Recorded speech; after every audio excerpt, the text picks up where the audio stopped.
Jeddah tower. इस building का नाम आपने पहले भी सुन रखा होगा, अगर नहीं तो ये वो बिल्डिंग होने वाली थी जो बुर्ज खलीफा का सबसे ऊंची बिल्डिंग होने का टाइटल उससे छीनने वाली थी। मगर आज से कुछ साल पहले कुछ वजूहात की बिना पर जद्दा टावर की तामीर को मुकम्मल तौर पर रोक दिया गया था। मगर 2023 में फिर से ऐलान कर दिया गया है कि दुनिया की सबसे ऊंची बिल्डिंग यानी कि जद्दा टावर का काम फिर से शुरू कर दिया गया है, यानी कि 1 किलोमीटर ऊंची बिल्डिंग। मगर ये बिल्डिंग सऊदी अरब के लिए इतनी ज़रूरी क्यों है, और क्या सऊदी अरब इतनी ऊंची बिल्डिंग बना सकेगा या नहीं, और क्या दुबई जद्दा टावर से भी ऊंची बिल्डिंग बनाने की तैयारियां कर रहा है? आखिर कैसे की वीडियोस में खुश आमदीद।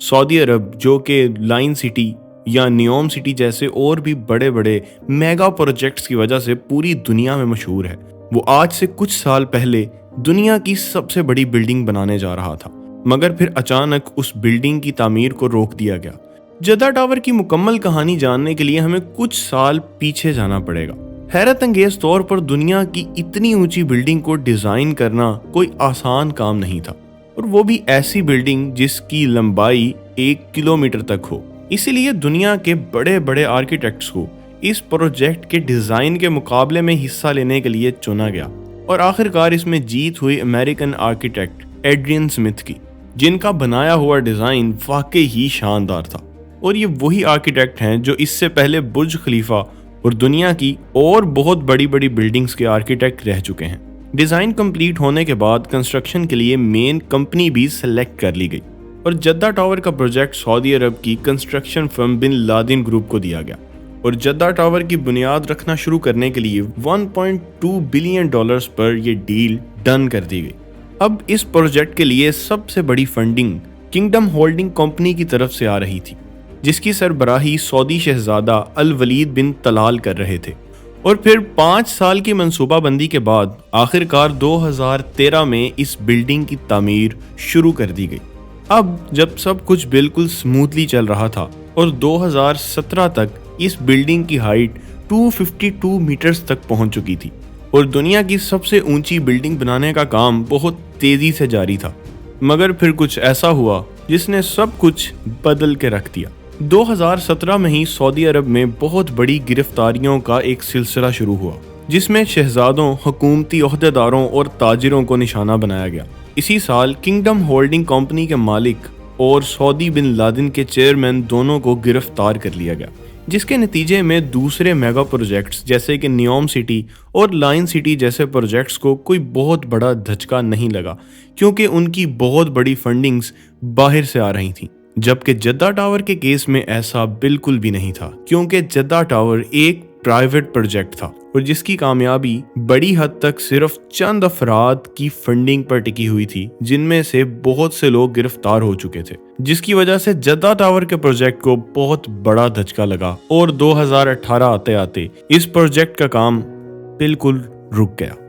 और 2019 में पूरी दुनिया कोविड-19 में घिर गई, और अगले 5 साल तक जद्दा टावर खबरों से बिल्कुल गायब हो गया। मगर फिर सितंबर 2023 में अचानक से यह खबर मिलती है कि दुनिया की सबसे बड़ी इमारत जद्दा टावर की तामीर फिर से शुरू कर दी गई है। मगर सऊदी अरब के दूसरे मेगा प्रोजेक्ट के चलते आखिर क्या जरूरत थी कि जद्दा टावर को भी दोबारा से तामीर करने का फैसला किया गया, जबकि इस एक बिल्डिंग पर बिलियंस ऑफ डॉलर्स लगने वाले हैं। ये बात तो हम सभी जानते हैं कि सऊदी अरब के पास ऑयल का पैसा है, यानी कि सऊदी अरब अब तक तेल से बहुत ज्यादा कमाई कर चुका है, और इतनी ज्यादा कमाई जो कि अगले 100 साल तक शायद सऊदी अरब के लिए काफी है। मगर सऊदी अरब शायद 100 साल आगे की सोच रहा है, और जद्दा टावर भी मोहम्मद बिन सलमान के विजन 2030 का ही एक हिस्सा है, क्योंकि शायद जद्दा टावर सऊदी अरब के लिए बाकी तमाम प्रोजेक्ट से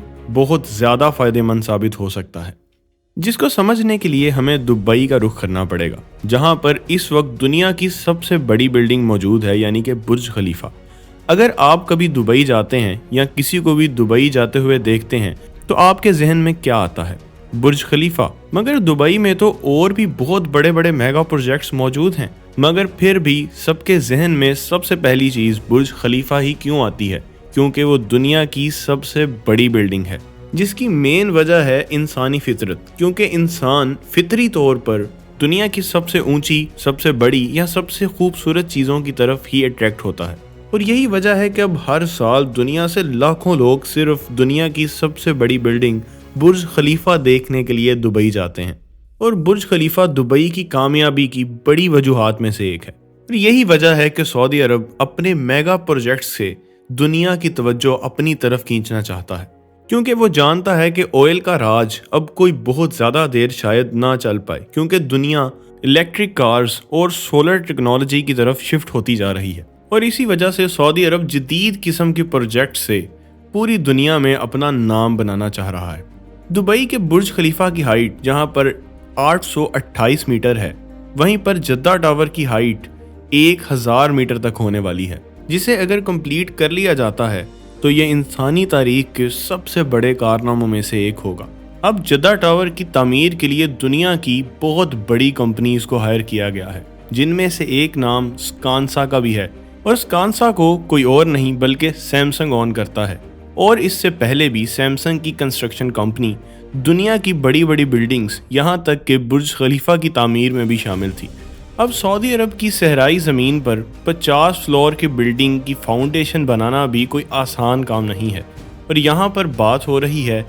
200 فلورز والی بلڈنگ کی۔ تو یہاں پر چیلنج یہ ہے کہ اتنی بڑی بلڈنگ کا وزن جب اس کی بیس پر پڑے گا تو آخر وہ کیسے سٹیبل رہ سکے گی، اور اس کے علاوہ 3 آئیفل ٹاور جتنی اس ایک بلڈنگ کو بہت اونچی ہونے کی وجہ سے تیز ہوا کا سامنا بھی کرنا پڑے گا، اور دوسری طرف اس بلڈنگ کا وزن تقریباً 9 لاکھ ٹن تک جا سکتا ہے۔ ان تمام چیلنجز کو سامنے رکھتے ہوئے جدہ ٹاور کی بیس کو ٹرائی پوڈ کی شکل میں بنایا گیا ہے، تاکہ بلڈنگ کا سارا لوڈ اس کے مڈ پر نہ پڑے، اور اس کے سینٹر میں ریگڈ پلر بھی لگایا جائے گا جو کہ بلڈنگ کی فاؤنڈیشن سے لے کر بلڈنگ کے ٹاپ تک جائے گا، اور اس سے پہلے برج خلیفہ کی بیس بھی تقریباً اسی ڈیزائن پر بنائی گئی تھی۔ اگر جدہ ٹاور کی فاؤنڈیشن کا کمپیریزن دنیا کی سب سے سٹرونگ بلڈنگ سے کیا جائے تو امپائر اسٹیٹ بلڈنگ کی فاؤنڈیشن 17 میٹرز نیچے تک ہے، جبکہ برج خلیفہ کی 50 میٹر تک، اور جدہ ٹاور کی فاؤنڈیشن کو 110 میٹر تک لے کر جایا گیا ہے۔ مگر انجینئرز کے سامنے سب سے بڑا چیلنج شاید یہ ہوگا کہ اتنی اونچائی پر کنکریٹ کو آخر کیسے لے کر جایا جائے،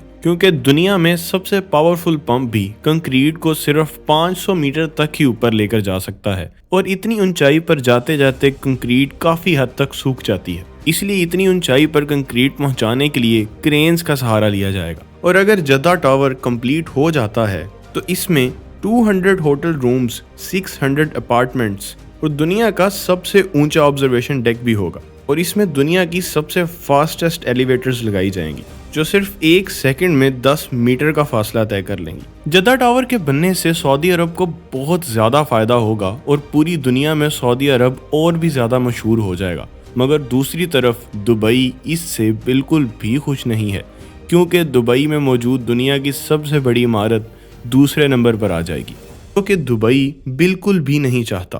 اور اس لیے دبئی شاید اپنے کریک ٹاور پر کام شروع کر دے جو کہ جدہ ٹاور سے بھی بہت اونچا ٹاور ہوگا۔ اگر دبئی کریک ٹاور بنا لیتا ہے تو پھر بھی جدہ ٹاور کا ریکارڈ شاید نہ ٹوٹ سکے، کیونکہ کریک ٹاور جدہ ٹاور سے اونچائی میں تو بہت زیادہ ہوگا، اور وہ دنیا کا سب سے اونچا سٹرکچر کہلائے گا، مگر اس میں رہنے کی وہ سہولیات نہیں ہوگی جو کہ جدہ ٹاور میں ہوگی۔ اس لیے اگر کریک ٹاور بن بھی جاتا ہے پھر بھی جدہ ٹاور دنیا کی سب سے اونچی بلڈنگ رہے گی۔ اس بارے میں آپ لوگوں کا کیا خیال ہے؟ کمنٹ سیکشن میں ضرور بتائیے گا۔ ویڈیو پسند آئی تو چینل کو سبسکرائب ضرور کر لیجئے گا۔ ملتے ہیں آخر کیسے کی ایک نئی ویڈیو کے ساتھ۔